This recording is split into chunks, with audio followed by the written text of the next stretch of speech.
Inquilab TV prime time news కి స్వాగతం.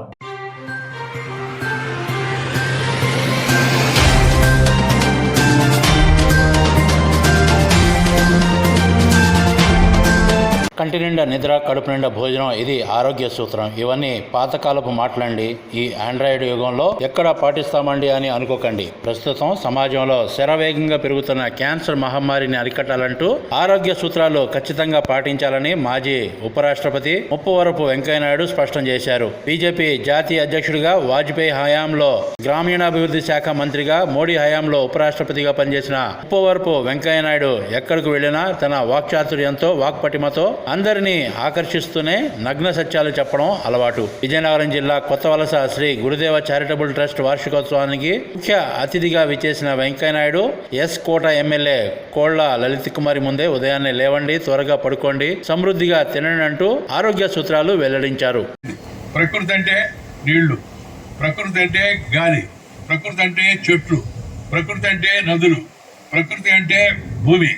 వీటితో సంబంధం లేకుండా జీవిస్తున్నాం మనం అంతా. కంపార్ట్మెంట్ అయిపోయి ఆ తర్వాత ఆఫీసుకు పోవడం, అక్కడ కూడా క్రోజుడు, అంతా కారు ఎక్కితే అది కూడా క్రోజుడు, మైండ్ కూడా క్రోజుడు అయిపోతుంది. కాస్త బయట ప్రపంచంతో సంబంధం పెట్టుకొని జీవిస్తే ఆ జీవితం సంతోషంగా ఉంటుంది. చెప్పని అరివి కాంది. నేను ఏసీ రూమ్లో కూర్చున్నా కూడా తలుపు తీసి ఉండాలా, కిటికీ తీసి ఉండాలా. మీ అందరికీ చాలా ఆశ్చర్యం కలుగుతుంది. నేను ఏసీ వాడతాను, దాంట్లో రాష్ట్రమే లేదు. నా బెడ్రూమ్ కూడా తలుపు తీసి ఉంటుంది. ఆ తలుపు చూసి ఆ గాలి తగిలితే కానీ, ఈ గాలి కన్నా ఆ గాలి తగిలితే కానీ నాకు సరిగ్గా నిద్రపడదో సంతృప్తిగా ఉంటుంది. అందువల్ల మనం మన భారతీయ పద్ధతిలో జీవించే అలవాటు చేసుకోవాలి. భారతీయ వంటకాలు, ఈ క్యాన్సర్ వ్యాధి ఈ మధ్య పెరుగుతోంది. లక్షల మంది జనాభాలో చాలా మంది శాతానికి క్యాన్సర్ వస్తూ ఉంది. దానికి ప్రధాన కారణం జీవన శైలి, లైఫ్ స్టైల్.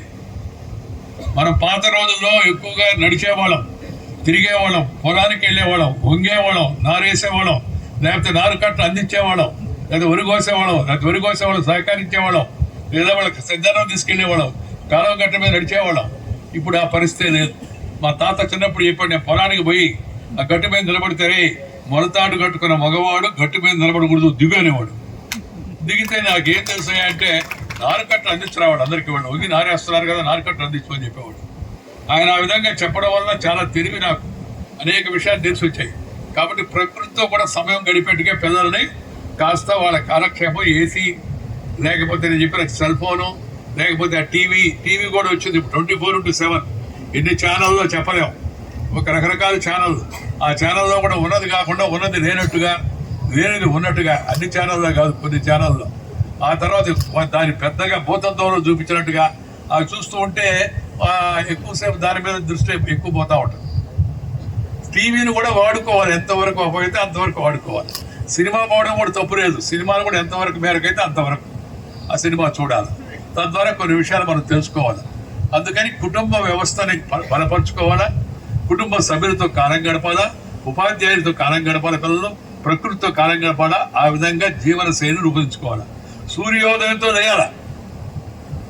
చాలా మంది పిల్లలంతా 7 గంటలకు 8 గంటలకు లేస్తుంటారు.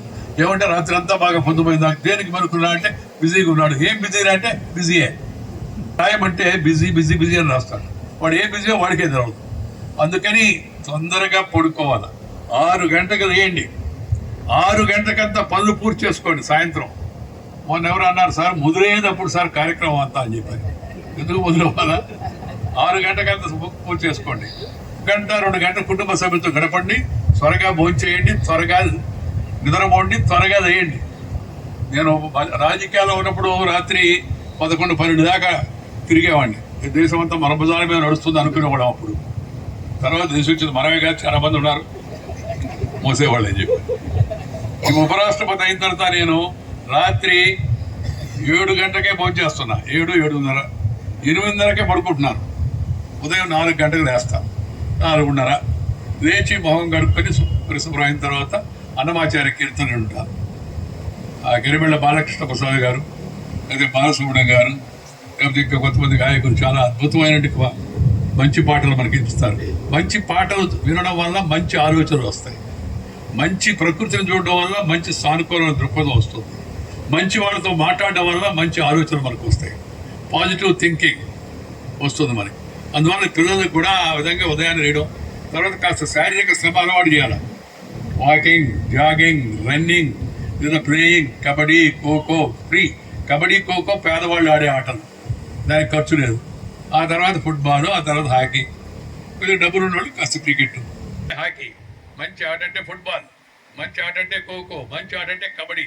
వాటిలో శారీరక శ్రమ ఉంటుంది.